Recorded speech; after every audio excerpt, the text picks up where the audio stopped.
The topic is General Structure of GIT and Histology of Esophagus. Starting with the introduction of alimentary canal or GIT. This alimentary canal, it is a long muscular tube that begins in oral cavity and ends in anal canal. If we talk about its extent, it begins from the oral cavity and it ends in anal canal. Parts of this GIT are oral cavity, pharynx, esophagus, then stomach, small intestine and large intestine, which ends in anus. Different parts of the tract are specialized to perform different functions, and hence structural modifications are seen in various parts of GIT. Now, this esophagus and anal canal, they are merely transport passages. Rest of the part, like from stomach to this rectum, that comes under proper digestive tract, which is responsible for digestion and absorption of food. And reabsorption of secretion of fluids, it is an important function of large intestine. Structure of alimentary canal from esophagus to anal canal shows several features that are common to all these parts. We shall consider these common features of GIT first before going to individual parts of canal. If we talk about oral cavity and pharynx, that is partly bony and partly muscular. So rest of the parts, like from upper end of esophagus to lower end of anal canal, alimentary canal has a form of a fibromuscular tube. Starting with the general plan of GIT, wall of alimentary canal, it is made up of following 4 layers from inner to outer side. If you see this diagram, this is the lumen and this is wall of the alimentary canal divided into 4 layers from inner, like from lumen to outside, inner to outer side. First one is the innermost is the mucosa, second submucosa, then muscularis externa, outermost is the serosa or adventitia. This diagram, this is lumen, see this is mucosa, then this is submucosa, muscularis externa, and last is this whole is the muscularis externa. This is inner circular and this is outer longitudinal layer, and fourth is the serosa layer or adventitia. Innermost layer is mucous membrane, that is made up of a lining epithelium, then lamina propria, that is a thin layer of connective tissue which supports the epithelium, and last is a thin layer of smooth muscle that is known as muscularis mucosa. I am going to explain you in this picture. See, this is a part of gut, we can say, and showing all these layers from inner to outer side. See, this is the lumen and this is the innermost, this is the mucosa. This is the mucosa. Now see, this is lumen, then here is the lining epithelium, then lamina propria, a thin layer of connective tissue. This is lamina propria, and this is muscularis mucosae, this brown. This one is the muscularis mucosae, right? Then is the second is the submucosa. Mucous membrane basically rests on a layer of loose areolar tissue that is known as submucosa. This is submucosa, second layer from inner side. Now, the gut wall derives its main strength and form because of a thick layer of muscle that is known as muscularis externa, which surrounds the submucosa. Again, the same diagram we have already done with the mucosa, this one, right? Then we have done with the submucosa. Now third is the muscularis externa. It is a thick layer of muscle, you can see its thickness, right? And it surrounds submucosa, and this thick layer of muscle is further divided into 2 parts, inner circular and outer longitudinal fibers, because of the arrangement of the fibers, inner circular and outer longitudinal fibers. We'll study that in detail later on. And sometimes an oblique muscle layer is also present as part. Then covering the muscularis externa, there is a serous layer, or alternatively there is an adventitial layer. Now this is the fourth and outermost layer, that is the serous or an adventitial layer. What is the difference between both? That also we'll study in detail later on. Now primarily it is the mucosa in which changes are seen in the alimentary tract. The other layers remain almost the same. Now we will be dealing with each layer in detail. So starting with first one, innermost is the mucous membrane or mucosa. Lining epithelium, it is columnar all over gut except esophagus and lower part of anal canal, where it is stratified squamous epithelium. And this stratified squamous epithelium has a protective function in these situations. As you have already studied, epithelium performs three functions: protection, absorption and secretion. Protection you have already seen in esophagus and this lower part of anal canal.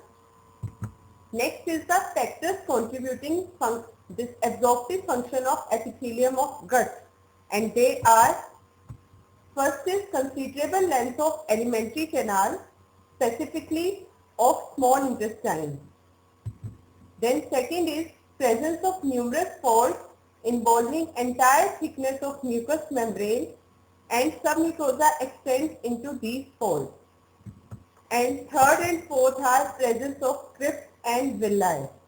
Presence of crypts at some places and presence of villi in small intestine mainly. Now what are these crypts and villi? I'll tell you with the slide. So in this diagram, this one, see, this is the epithelium, right? Now what is the this is the lamina propria. What are the crypts? Crypts are formed by dipping of epithelium into the lamina propria. See how it is dipping into the lamina propria. Crypts are formed like this. And villi are the numerous finger-like projections of mucosa that project into the lumen. Outside to the epithelium here is the lumen. So villi are the finger-like projections.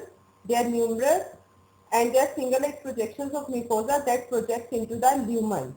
Now each villus, singular is villus, each villus has a surface lining of epithelium and a core formed by an extension of connective tissue of lamina propria. And these luminal cells, right, these luminal cells, they bear numerous microvilli. You can see here this insect, see these are the luminal cells, epithelium, right, and they bear numerous microvilli. Now villi can be clearly understood with the help of this diagram. See again, this is part of a wall of gut, right, comprised of mucosa and submucosa, then muscularis externa and serosa. Now if we enlarge this section only, this is the same one, right? So this is submucosa here and this is mucosa, right? Now see, these are numerous finger-like projections, all these, right? They are known as villi, and singular is villus, this one, and this finger-like projections from this one mucosa, they are comprised of, again in this section we'll see this surface epithelium and with the core of lamina propria. Here this is lamina propria, this one, and this extends into this finger-like projection, right? Now next is this one, the luminal surfaces of these epithelial cells, right? They bear microvilli. They bear microvilli. Now there is another term, goblet cell. It will be clear to you people in the next slide. What is that goblet cell? After protection and absorption, next function of epithelium is secretion. So epithelium of gut also performs a very important secretory function. Some glands are unicellular, that means secretory cells being scattered among cells of lining epithelium. In many situations, epithelium dips into lamina propria, forming simple tubular glands. Basically, it is referred to crypt. Then, in other situations like esophagus and duodenum, there are compound tubulo-alveolar glands lying in some mucosa, and they open into lumen of gut through ducts traversing mucosa. And finally, there are few organs, distinct organs, they are lying outside gut wall. They are pancreas or liver, and they form distinct organs, and they pour their secretions into the lumen of gut through large ducts. Now, this diagram you have already done with the gland. See, this is unicellular gland, right? Then I hope here it is clear, goblet cells. These are the secretory cells being scattered among cells of the lining epithelium, right? Then I have already told you simple tubular, like a crypt, simple tubular, then tubulo-alveolar, right? Tubulo-alveolar, this one compound tubulo-alveolar. And finally, there are pancreas and liver. They form distinct organs lying outside the gut wall, and they pour their secretions into the lumen of gut through large ducts. So this was about the lining epithelium of this GIT. Now, after lining epithelium of mucous membrane, another layer is this lamina propria. It surrounds and supports the overlying epithelium, and it is made up of loose connective tissue. That is, it is made up of collagen and reticular fibers embedded in a glycosaminoglycan matrix. Now see in this picture, I have already highlighted this one. This is lamina propria. This is the epithelium part, and this is connective tissue, loose connective tissue layer overlying this surrounds and supports epithelium. This is lamina propria, this one, right? It is rich in blood supply and lymphatic, and some fibroblasts, blood capillaries, lymph vessels, nerves are also seen in this layer, right? So this was about lamina propria. Last part of mucous membrane is muscularis mucosae. A simple diagram to understand this. Now what is it? It is a thin layer of smooth muscle that separates connective tissue of lamina propria and submucosa. This is a thin layer of smooth muscle, muscularis mucosa. Now although it is thin, but the muscle fibers, they are arranged into two patterns. It consists of an inner layer in which muscle fibers are arranged circularly, and an outer layer in which muscle fibers run longitudinally. Now this muscularis mucosa extends into mucosal folds, but not like that villi, not into villi. Contractions of muscularis mucosa are important for local mixing of intestinal contents, and this by this time we are done with the mucous membrane or mucosa that comprise of lining epithelium, lamina propria and muscularis mucosa. Now coming to the second layer, that is submucosa. This layer of loose areolar tissue connects the mucosa to muscularis externa. So in this diagram, this is mucosa, this is submucosa, loose areolar tissue which connects this mucosa to muscularis externa, thick layer of muscle, right? Its looseness permits some mobility of mucosa over the muscle, and numerous blood vessels, lymphatic and nerve fibers, they traverse the submucosa, and smaller branches arising from them enter mucous membrane. Third layer is muscularis externa. Over the greater part of gut, muscularis externa consists of smooth muscles. Only exception is upper part of esophagus where this layer contains striated muscle fibers. And it is because of the thickness of this layer, see this is muscularis externa, right? Again mucosa, submucosa, here is submucosa, then this thick muscular layer, and it is because of this thickness the wall of the gut derives its main strength. Now again the muscle fibers, they are arranged in two layers. The muscle layer consists of an inner layer of circularly arranged muscle fibers and an outer longitudinal layer. Another diagram for this is the how they are arranged in circular and longitudinal manner. In this diagram, this whole is the muscularis externa, this is inner circular layer and this is outer longitudinal layer. What is this plexus? I will tell you later on, right, in between both the layers. So this is how you have to draw circular muscular layer and this is longitudinal muscle layer. Now arrangement of muscle fibers show variation from region to region.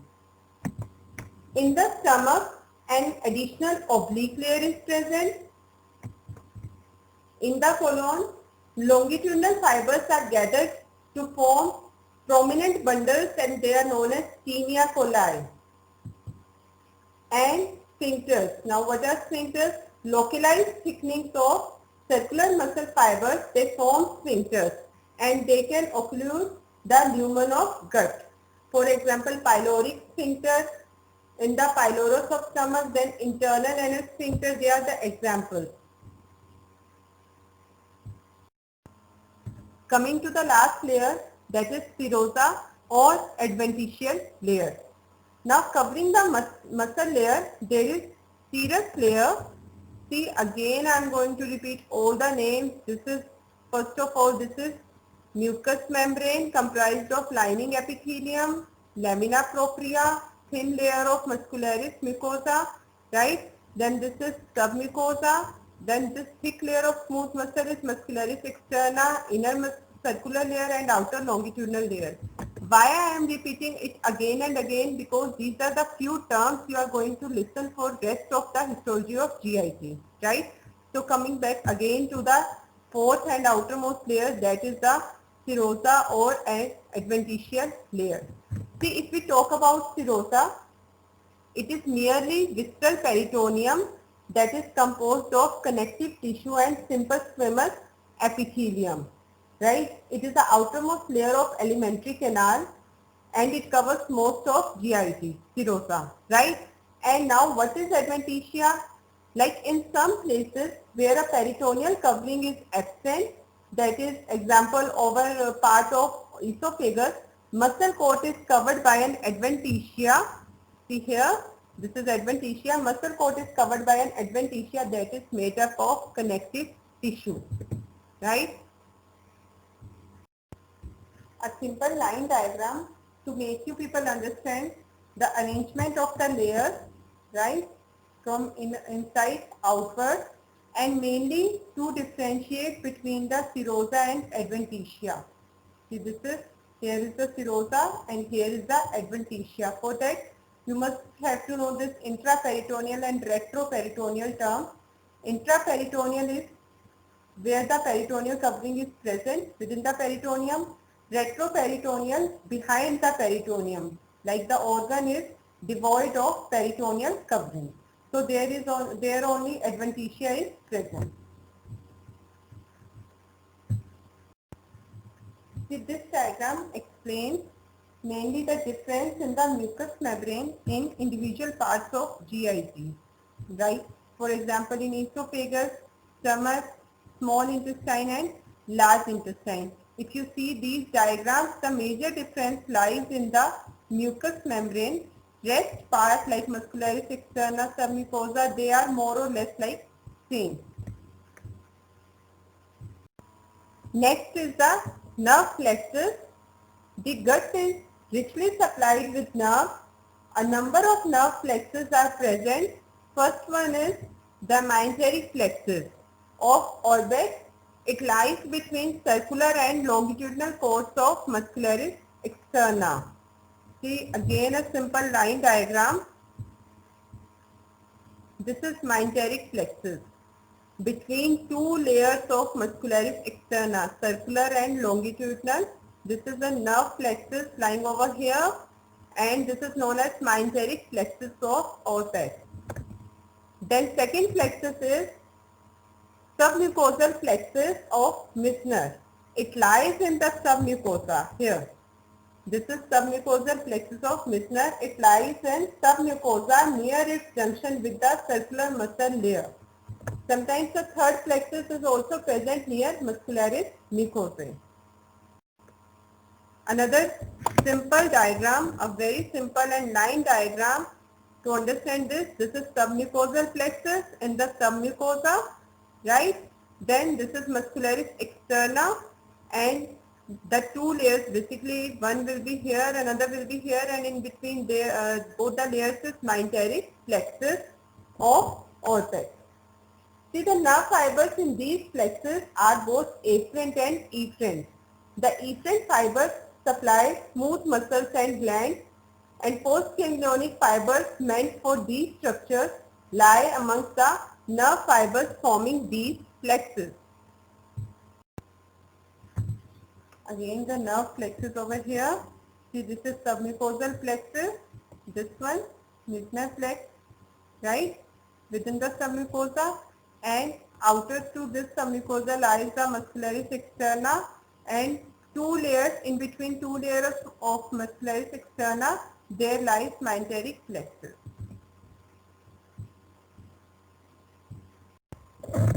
Now this slide, this general organization of GIT, and the next slide to it, you people are going to do it by yourself, as it is a quick revision that we have already done in the general front, right? This one and the next one. This is again the general structure along with the subpart.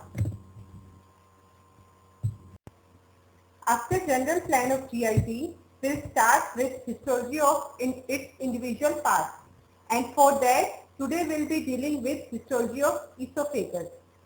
The esophagus, it is a long muscular tube beginning at the end of cricoid cartilage and opens into the cardiac end of stomach.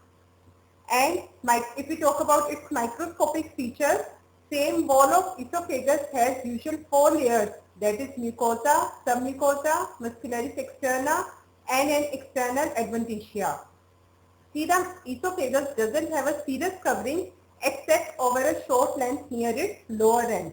So now starting with the mucosa. The mucous membrane of the esophagus shows several longitudinal folds that disappear when the tube is distended. And the mucus is lined by, I have already told you in the beginning, this mucosa here in esophagus, it is lined by stratified squamous epithelium, which is normally not keratinized. Now can you see this mucosa in this picture, right? So this is stratified squamous epithelium, usually non-keratinized. Next is finger-like processes or papillae of connective tissue of the lamina propria. They project into the epithelial layer just like dermal papillae. I show you here. See, this is connective tissue papillae. They are projecting into the epithelial layer. This basically helps to prevent the separation of epithelium from underlying connective tissue. Now at the upper and lower ends of the esophagus, some tubulo-alveolar mucus glands are also present in the lamina propria. And the muscularis mucosa here in esophagus, it is either absent or poorly developed in upper part of esophagus, but it is distinct in the lower part of the esophagus, and specifically it is thickest near the esophagus gastric junction. It consists basically, chiefly it consists of longitudinal muscle fibers, but a few circular fibers are also present in this muscularis mucosa in the lower part of the esophagus. Now this slide is basically to show you people the mucosal fold like this. In the relaxed state, the esophageal mucosa, it is deeply folded to permit distension when the food bolus pass through it. And another diagram is to show you people the stratified squamous epithelium. I hope you all remember epithelium. In histology you have done the very first topic. See the epithelium, stratified squamous, you can see the change in the shape of the nuclei from basement membrane to this superficial, when we go to its superficial side, right?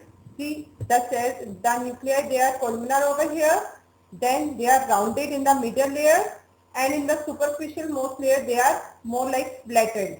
So the stratified squamous epithelium. Now after mucosa comes submucosa. The only special feature of submucosa here in esophagus is the presence of compound tubulo-alveolar mucus glands. I'll show you in this diagram.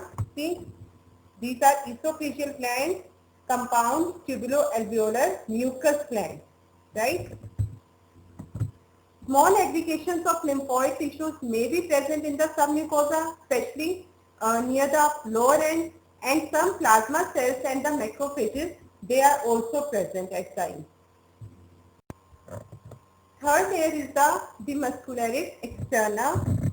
The muscle layer consists of usual inner circular and outer longitudinal layers, but here it is unusual in esophagus that muscle fibers, they are partly striated and partly smooth.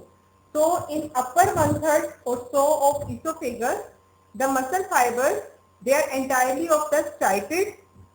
See, in upper 1/3, the muscle fibers, they are entirely of striated variety. In the lower 1/3, all the fibers, they are of smooth variety, and both type of fibers, they are present in the middle 1/3 of the esophagus.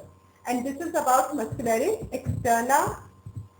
Now we are left with the outermost layer, and I have told you here comes adventitia, not serosa, right?